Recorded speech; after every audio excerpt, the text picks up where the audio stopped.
IISCO still প্ল্যান্টে আধুনিকরণের কাজ ইতিমধ্যেই শুরু হয়েছে। আর আধুনিকরণের কাজে স্থানীয় যুবক যুবতীদের কাজের দাবিতে স্থানীয় তৃণমূল কংগ্রেস কাউন্সিলর অশোক রুদ্রর নেতৃত্বে বিক্ষোভ দেখালো যুবক যুবতীরা। তাদের দাবি যে প্রায় 30,000 কোটি টাকায় কারখানার আধুনিকরণের কাজে লগ্নি হবে।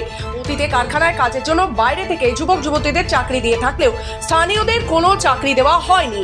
আর এবার স্থানীয় বেকার যুবক যুবতীরা যেন বঞ্চিত না হয়।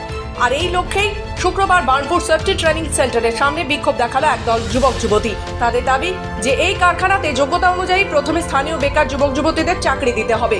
অন্যদিকে স্থানীয় কাউন্সিলর অশোক রুদ্র বলেন, আধুনিকরণের কাজ শুরু মাস চারেক আগে ইসকো ম্যানেজমেন্টের সঙ্গে তাদের কথা হয়েছে যে আউটসোর্সিং যে লোক নেওয়া হবে তাতে স্থানীয় যুবক যুবতীদের নিতে হবে। এরপর যদি না পাওয়া যায় তবে ইসকো কর্তৃপক্ষ বাইরে থেকে লোক নিতে পারবে।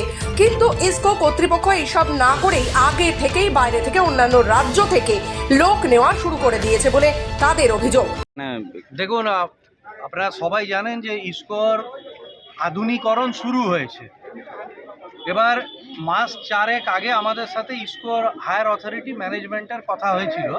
সেখানে আমরা জানিয়েছিলাম যে ইসকোর যে আউটসোর্সিংয়ের যে নিয়োগ হবে কন্ট্রাকচুয়াল, সেখানে যেন ইসকোকে কেন্দ্র করে যে এলাকাগুলো আছে ইসকোর বৃত্তের মধ্যে সারাউন্ডিং যে এলাকা, ধরুন ওই দিকের যে লাকড়া সাতা থেকে শুরু করে আমাদের এই দিকের নরসিংবান্ধ আছে, বানপুর টাউন আছে, ধরমপুর, হীরাপুর, সামডি, কালাঝড়িয়া, পুরো এলাকাটা, এই এলাকা থেকে স্থানীয় মানুষজনদের নিতে হবে। এরপরে যদি এখানে না পাওয়া যায় তাহলে সেকেন্ড সার্কেলে যাবে, মানে এই এলাকারই পরবর্তী স্তরে।